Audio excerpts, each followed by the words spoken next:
love story. If I look at the viewfinder, I'm now looking at the camera, but if I look at the mirror, I'm looking at the camera.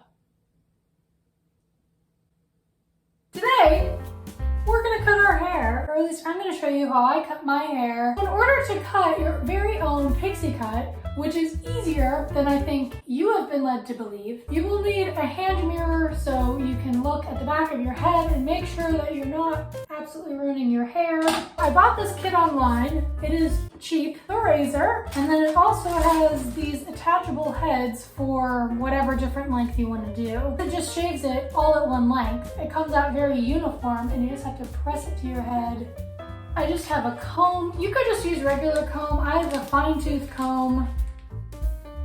I don't know why I have a fine tooth comb actually. I'm making this video more for people who already have a pixie cut, who are in the middle of quarantine and don't want to pay a bunch of money because they don't have a bunch of money coming in for their job. But I would really suggest that you get a pair of scissors like this. It doesn't make a blunt cut. It just sort of tapers your hair off for you. Another thing you might need is some clips. You can just use some like regular hair clips or some bobby pins if you don't have these ones, but these ones work really, really well, and they're basically just there to clip the middle section of your hair down so we can start to shave off the sides. I'm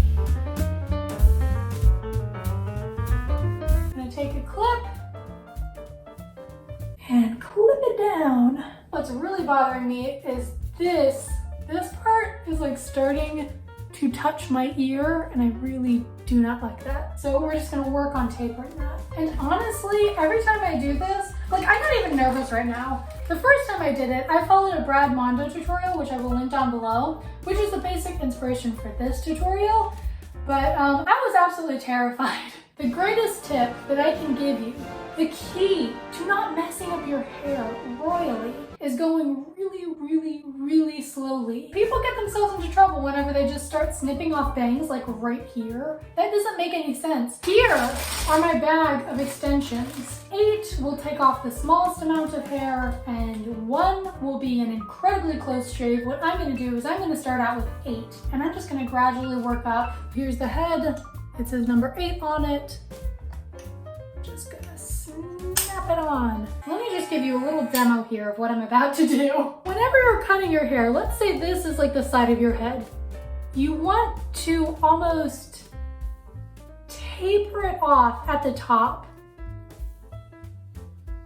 Just very gently taper it. You do not want to do this. Do not do this. We need to taper. I'm just gonna start. And that barely took off anything.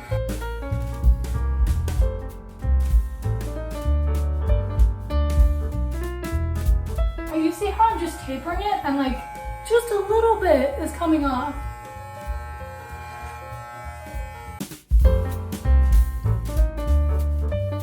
So at every stage of using a new guard, I would just take a mirror and I would just check. It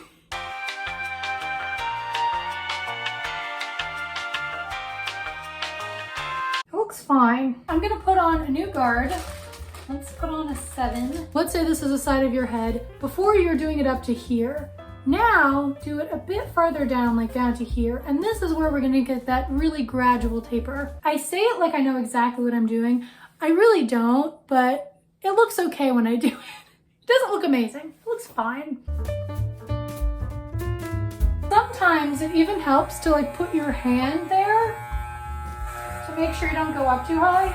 So I also have to say as a disclaimer, in the middle of the tutorial, I'm kind of a DIY type person. I will cut my own hair. I cut my own hair when it was long and it didn't look very good, but I didn't really mind. If you're someone who really cares, who would cry if they cut their hair, I would not recommend doing this. If you do this, embrace it with a sense of humor. If it looks bad, you can just laugh at it, you know? Just laugh at it, let it grow out, let time pass, let the experience humble you. Humility is a beautiful thing. 10 out of 10 would recommend, not for the faint of heart.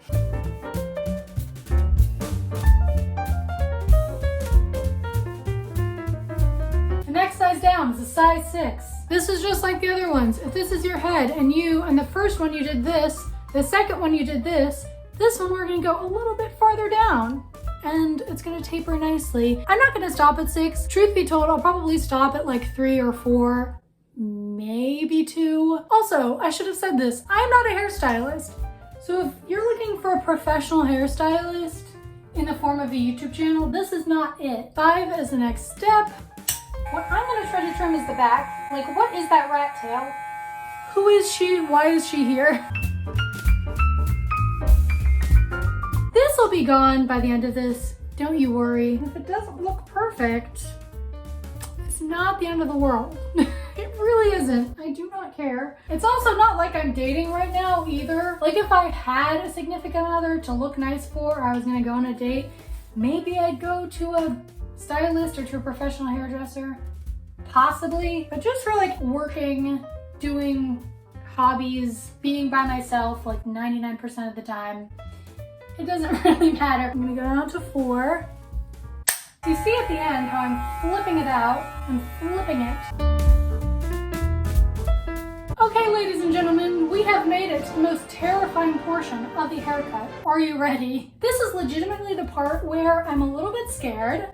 It's gonna be more precise than what we've done before. So on the particular set of shears that I have, there's this like little extension that you just pop open and it has like a miniature blades. It's never been 100% satisfactory whenever I do it on myself, but I'm a brave person and I'm gonna do this. This is a precision haircut on the back of my head, so I'm basically gonna be looking through a mirror to see what the back of my head looks like. It's terrifying. Farewell and adieu to you, fair Spanish lady. The most terrifying part is this like reverse widow's peak. Pray for me as I chop it off.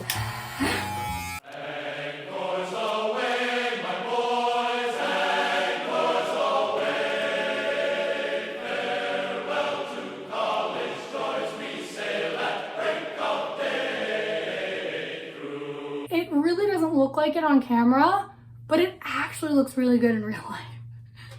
Like it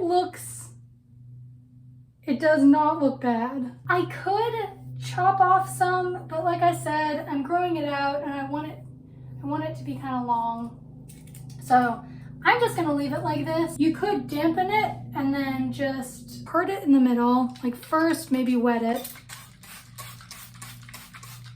Prove me wrong, but I don't think that there is a single person who looks better with a side part than they do a middle part.